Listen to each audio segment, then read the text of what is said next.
할렐루야 샬롬 인사하십니다. 할렐루야 샬롬 샬롬 샬롬 샬롬 샬롬. 하나님 사랑합니다. 여러분 주 안에서 사랑합니다. 오늘 시편 숨으시는 하나님 그의 마음에 이르기를 환난을 당하지 아니하리라 하나이다. 시편 6절에도 그렇게 말씀하고 계시고 어찌하여 환난 때 숨으시니까 처음에 시작할 때 그렇게 말씀하고 계시죠. 하나님께서 가끔은 아무 소리가 없고 우리가 억울한 일을 당하고 힘든 일을 당하고 환난 때에도 하나님께서 별로 말씀 없으실 때 어찌하여 멀리 서시니 어찌하여 환난 때 숨으시나이까. 그런데 우리가 생각해보면 우리처럼 수시로 하루에도 수십 백 번씩 잘못을 많이 하는 자를 잘못할 때마다 야단을 치면 살아남을 자가 하나도 없겠다. 돌이킬 자가 하나도 없겠다. 또한 무서워서 어떻게 뭘 또 할 수 없고 자꾸 더 저희가 숨으려고 하겠죠. 숨어봐야 숨어지지도 않을 거지만 그것은 사람이 아니기 때문에 하나님께서 내버려 두고 잠잠히 계시지만 못 보시는 게 아니라 다 보고 계시죠. 그것은 믿음이 아니고 사랑이 아닌 거죠. 하나님은 사랑을 위해 땅을 창조하셨고 그리고 나를 믿고 나를 따르라 하고 하는데 그렇게 아주 눈동자같이 지켜보면 너 그랬지 하고 하면은 우리가 무엇을 편안하게 우리 마음대로 만들면서 살아갈 수가 아마 없을 것 같습니다. 그런 생각이 들었습니다. 악한 자가 교만하여 가련한 자를 심히 분박하다. 교만이 사람을 죽이기도 합니다. 악인이 약한 자를 괴롭힌다고 말씀하고 있는 거죠.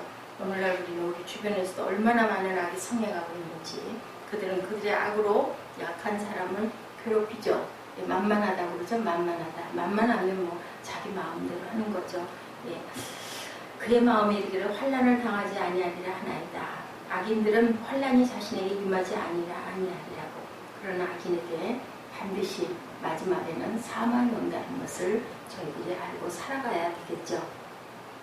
신명기 25장 19절 이 저주의 말을 듣고도 심중에 스스로 복을 빌어 이르기를 내가 내 마음이 완악하여 젖은 곳과 마른 것이 멸망할지라도 내게는 평안이 있으리라 할까 하니라. 네헤미야 13장 17절에서 40절 항상 그들이 나를 멸시하는 자에게 이르기를 너희가 평안하리라 야훼의 말씀이니라 하며 재앙이 너희에게 임하지 아니하리라 하였느니라. 하나님을 멸시한다고 합니다. 13절에 악인은 하나님을 멸시할 그 모든 사상에 하나님이 없다고 말하죠. 교만한 얼굴 하나님이 없다나이다. 4절에도 그렇게 얘기하고 있죠. 야훼를 멸시하는 죄가 있습니다. 하나님을 믿지 않고 거역하고 당을 지어 주의 종을 대적하고 또한 가난한 사람을 학대하고 잠언 14장 31절입니다. 야훼의 율법을 버린다. 이사야 5장 24절에 더러운 떡을 드린다. 말라기 1장 6절에서 10절입니다. 더러운 떡 드리는 그 제단은 하나님이 받으실 리가 없겠죠. 아벨과 가인의 그 제사를 봐도 알죠. 겸손한 자의 소원을 들으셨사오니 10장 17절에 하나님은 겸손한 자의 기도를 들으신다라는 거죠. 겸손한 자에게 주어지는 복입니다. 잠언 15장 33절 겸손은 존귀의 앞잡이니라. 잠언 18장 12절 겸손은 존귀의 길잡이니라. 잠언 29장 23절 마음이 겸손하면 영예를 얻으리라. 욥기 22장 29절 하나님은 겸손한 자를 구원하시리라. 시편 149편 4절 야훼께서는 겸손한 자를 구원으로 아름답게 하시니로다. 야고보서 4장 6절입니다. 겸손한 자에게 은혜를 주신다. 또한 교만하여 받는 징계도 있죠. 우시야도 히스기야도 헤로당도 느부갓네살도 다 교만하여서 징계를 받고 벌레에 먹혀서 죽는 그러한 아주 무서운 참담이 일어나기도 합니다. 그들 앞에 나타나셔서 심판하지 아니하시면 숨어 계시는 것도 아니고 주무시는 것도 아니고 보지 못하시는 것도 아니고 팔이 짧아서도 아니고 스스로 하도록 우리 아이들 기를 때 어느 정도 자라면 본인이 알아서 하도록 길잡이만 되어주는 경우들이 있습니다. 왜냐하면 본인이 자립해야 되기 때문에 그리고 또한 잘못한 것들을 통해서 본인이 깨달아 알아야 되기 때문에 그것을 바라보고 참고 또 참죠. 우리 입장 우리가 자녀들에게도 그렇고 저희 부모님들 또한 그렇습니다. 악한 자이고만 이렇게 아주 무섭다라는 것 이를 감찰지 아니하신다며 그 모든 사상에 하나님이 없다 하나이다. 절대로 안 계시는 하나님이 아니시죠. 예, 그 입에는 저주와 괴우가 포악이 충만하며 혀 밑에는 잔해와 죄악이니라라고 그렇게 말씀하고 계십니다. 저와 향천 율벽한 거지 않으시며 그 은밀한 곳에서 무죄한 자를 죽이며 그는 외로운 자를 엿보나이다. 악인은 그렇게 죄를 쌓아가고 있다라는 것. 그의 마음 구석진 곳에 앉으며 은밀한 곳에서 무죄한 자를 죽이고 눈은 가련한 자를 엿보고 사자가 자기 굴에 엎드린 같이 그가 은밀한 곳에 엎드려 가련한 자를 잡으려고 기다리며 자기 그물을 끌어당겨 가련한 자를 잡나이다. 그 불이 엎드리니 그의 포악으로 말미암아 가련한 자들이 넘어진다라고 이렇게 고백하고 있죠. 하늘을 두려워하지 않고 세상에서 똑똑한 사람은 자기밖에 없는 것으로 모른다는 건 무지인 거죠. 거기다가 또 뭐예요? 하늘 높은 줄을 모른다는 소리들. 그냥 모르는 것들이 정말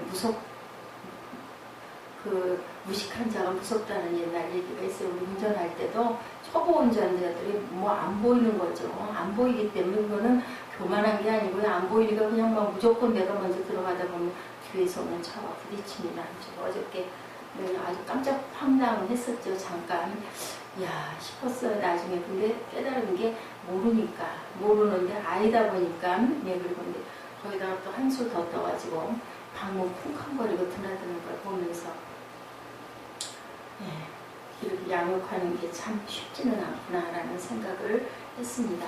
모르니까. 근데 우리 어렸을 적에는 어땠느냐면은 아주 그런 얘기하면 너무 좋아하고 너무 기뻐하고 막 손가락 꼽아가면서 고대하고 갈 수만 있으면 얼마든지 어디든지 따라하고 싶어 하는 게 우리 시대였는데 그렇게 아마 세대가 달라서 그런 걸까요? 하는 생각을 했습니다. 또 더더군다나 황당한 건 제가 출연을 할까요? 하는 소리에서는 입이 벌어져가지고 말이 안 나왔는데 그것도 몰라서 그러는 거죠. 어떻게 보면은 그게 참 도전정신으로 좋기도 한데 무모한 거죠. 하늘 높은 줄 모른다라는 그런 얘기들이 정말 옛 어른들 말씀이 틀린 얘기가 정말 아니구나라는 생각을 했습니다. 또 피를 닮아서 그렇기도 하겠죠. 드러나고 싶어 하는 게 너무 심해서 약간 병적이다 싶을 만큼 그런 부분들을 우리가 잘 다스려 고쳐가야 되겠죠. 그러나 교만한 악인들이 기억해야 하는 것, 야훼께서는 영원토록 왕이시니 열방이 주의 땅에서 멸망하였나이다 라고 말씀합니다. 야훼여 주는 겸손한 자의 소원을 들으셨사오니 그들의 마음을 준비하시며 귀를 기울여 들으시고 마지막 절이죠. 그와 압제당하는 자를 위하여 심판하사 세상에 속한 자가 다시 유혹하지 못하게 하시리라. 하나님께서는 분명히 이 모든 것들을 다 다스리고 선이 이기도록 그리고 악이 멸망하도록 하실 거다. 하나님께서 숨어 계셔도 여전히 왕이시라는 것. 숨어 계실 리가 없죠. 어떻게 하나 보자 하고 우리 가끔 가다 보면 엄마들 이렇게 숨어서 아기가 하는 거 엿보지 않아요? 그런 것처럼 분명한 건 다 보고 다 알고 계신다라는 것을 우리가 알아야 된다. 창세전부터 항상 영원까지 하나님은 왕이시고 하나님께서 우리 모두를 다스리고 창조하고 계신다는 것. 악인이 성행하여 여러 왕국을 세웠지만 왕국들은 그때마다 멸망하고 멸망하고 지금 남아있는 그 왕국이 없죠. 구약에 대변하다고 이름을 떨쳤던 그러한 나라들이 지금 없습니다. 악인이 그만하여 악을 많이 행하였으면 그만큼 하나님께서 엄유하게 심판하실 것이라는 것. 하나님은 숨으신 하나님이기도 하고 그래서 어떤 사람들에게는 전혀 보이지 않지만 보이지 않는다고 없다라는 것은 아니라는 것을 우리는 알아야 되겠죠. 하나님은 우리의 눈에 보이든 보이지 않든 영원 전부터 영원 마지막까지 항상 계시는 주관자이시고 천지를 지으신 분이라는 것. 우리의 믿음을 위하여 숨어 계신다라는 것. 악인이 성행하는 데 숨으신 하나님을 느끼면 그때 우리는 더욱더 우리 안에 믿음의 믿음을 더하여 가야 할 줄로 믿습니다. 시인은 하나님께 악인의 악행을 고소하면서 공의로 심판하여 주실 것을 강구하고 있죠. 악인에 대한 소고가 엄청나게 많고 세상의 모든 자의 모사도 스스로의 함정에 빠지게 하는 능력이 있으므로 시인은 하나님께서 심판하여 주실 것을 강구하죠. 왜 그랬을까요? 억울한 경우를 너무 많이 당하고 너무 기가 막히다 보니까 누구에게 말을 해봐야 아무 소용이 없는 거죠. 하나님께밖에 할 말씀 드릴 수가 없습니다. 악인들이 없다 하지만 없는 것은 아니고 눈에 보이지 않는다고 떠는 없는 게 아니죠. 교만한 악인들은 하나님께서 이렇게 분명하게 심판하여 주실 거다. 또한 공의롭게 하나님께서 판단하여 주실 거다. 부정한 악인의 입술, 악인의 행하는 포악과 살인, 가난한 자를 학대한다. 잠언 14장 31절 가난한 사람을 학대하는 자는 그를 지으신 이를 멸시하는 자요 궁핍한 사람을 불쌍히 여기는 자는 주를 공경하는 자니라. 가난한 백성을 압제함에 대해서 잠언 28장 15절 가난한 백성을 압제하는 악한 관원은 부르짖는 사자와 줄인 곰 같으니라. 악한 길로 미혹을 하죠. 잠언 16장 29절입니다. 강포한 사람은 그 이웃을 깨워 좋지 아니한 길로 인도하느니라.